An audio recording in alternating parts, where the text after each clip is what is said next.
I, for one, am proud of the job President Bush has done to keep us safe and, in turn, the world. With that said, Mr. Jenkins and Mr. Weisberg, you speak in theories. What would you suggest that Barack Obama now do with Islamofascism, its threat to the world, and how is that different from the current policies that the Bush administration is employing? Jacob. I think Obama should focus, as he's appropriately doing, on Afghanistan and how to turn around a deteriorating situation there. I think he should figure out how to get us out of Iraq without Iraq falling back into the situation it was before the surge. I think those things are compatible. I think they're possible. And much of this is so invisible to us that it's very hard when we say Bush has kept us safe. It's true, we have not had another terrorist attack in the United States. How much of that is the result of policy? How much is the result of accident? We don't know that much about it. It's the dog that didn't bark. Would another president have handled it differently? I don't think so. I think that, but it's impossible to say. Simon Jenkins. I imagine the reason why there have been no more attacks in America or in Britain or in most of Europe is because of good policing on the ground, not because you've been at war in the Middle East. I believe in good policing. I think the cure to terrorism, whatever that precisely may mean, people blowing people up, is essentially frontline policing. Good intelligence, good espionage, good work on the ground. It's not by going to war against other states.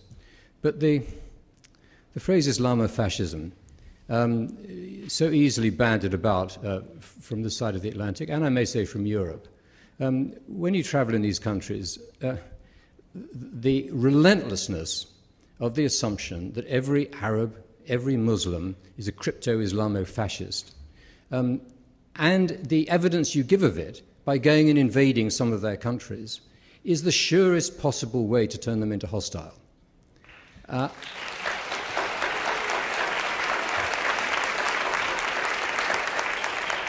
I cannot emphasize enough, these are normal people, by and large. They are people quite like you. They don't think, most of them, that they have a right to come and invade your country, close down Guantanamo Bay, do all the things they think you're doing wrong. There is now an assumption on the part of both your country and my country under Tony Blair that we have in some sense a right to go and sort out their countries because they're not like our countries. This must be one of the great fallacies of the modern age. I hope Obama overcomes it.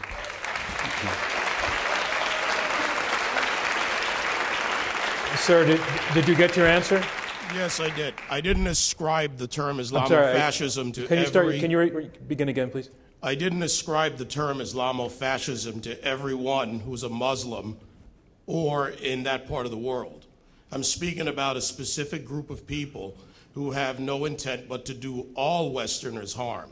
You've taken it beyond that, which is a great liberal elitist move to include everybody. But to the answer to my question, how does Barack Obama tackle it, and what does he do different from the current policies to be effective? Well, I think that good relations with a country are more likely to get that country to suppress those elements within the country that are inclined to terrorism than bad relations with the country. That has to be true. Look, I myself tend... I'm sorry, do you? Bill Kristol. I myself tend not to use the word Islamofascism. I just think it's a little analytically confusing. I'm not sure fascism is the best way to describe them, but the Islamofascists, if you want to use that term, the takfiris, the Islamic terrorists, have killed more Muslims than anyone else, than they've killed Westerners. And if you talk to Muslims, they want those people, to many Muslims, including many in Iraq, the greatest single victim. What country has been the greatest victim of the terrorists and of al-Qaeda? Iraqi Muslims.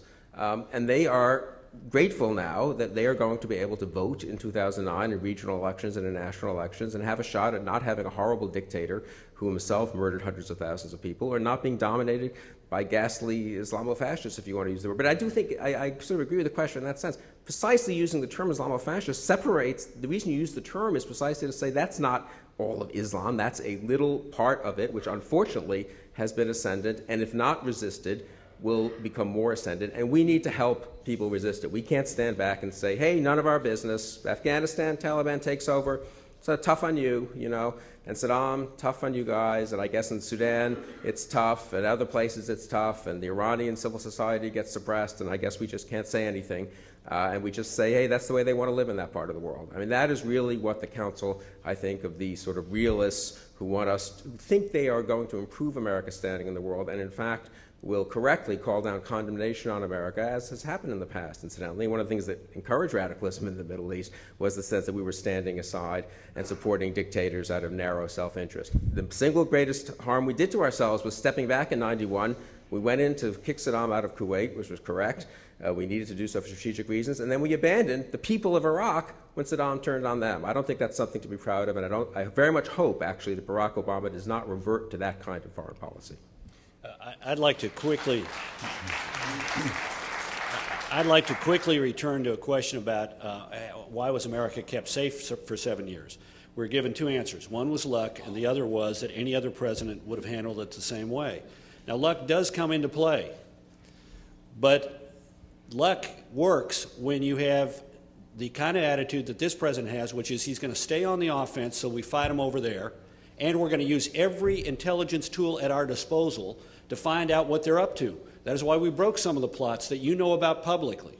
You don't know about all the plots, but you know about the attempt to bring down Liberty Tower in Los Angeles or to blow up airliners simultaneously over the Pacific Ocean. We're able to break up those plots because this president adopted programs. Now, maybe Jacob is right that any other president would have pursued the terror surveillance program and the widespread use of our intelligence assets abroad to listen in on the enemy. I hope he's right. What do you mean, Karl, by fight them over there? They weren't in Iraq, unless you meant somewhere else by over there. Well, first of all, again, I repeat, I appreciate your support for the war in Iraq at the time. Well, I wasn't. But let's be honest. He was supporting terrorists. This is a man who gave payments to terror bombers. This is a guy who allowed terrorist camps to organize in his country. The Ricin attack in London was launched from a camp in northeast Iraq. This is not a nation in which you can organize a terrorist camp without the central authorities knowing about it. Hang on. Pardon me, let me finish. Okay. In the aftermath of Afghanistan and taking down the Taliban, where did Zarqawi go for medical treatment? He checked himself into the Mayo Clinic of Baghdad. You don't get that unless somebody in the government up top allows a known terrorist to seek succor and medical care in Baghdad. This was a bad actor. Now, did we think he had weapons of mass destruction? You bet. And I've got a sheaf load of quotes from people that you love, like Ted Kennedy and others, saying he did. He didn't. We now know that. We went in on intelligence that was flawed. But I would remind you of this. Intelligence gets it wrong both ways. In the run-up to Iraq, Muammar Gaddafi looked around and said, you know, the United States is serious about it. Britain is serious about this. I got problems. If they're willing to take out 25 million people and take on Iraq with 25 million people, they're willing to take me on. And he coughed up his weapons programs. And Western intelligence found out they were wrong. They systematically underestimated how far along his chemical and biological programs were, which were weaponized, and how far along his nuclear program was, which was way beyond what anybody in Western intelligence thought he had. What was this Ricin attack in Britain? Jacob, Simon, the rest of the panel, I want to, if you want to respond to Karl's point, save it for your summary, 2 minutes. Milk powder. Simon? Thanks. We're out of time on the questions and answers, but you have 2 minutes to sum up, and you can respond to the point there. I just want to thank all of you and encourage you to give yourselves a round of applause for terrific questions.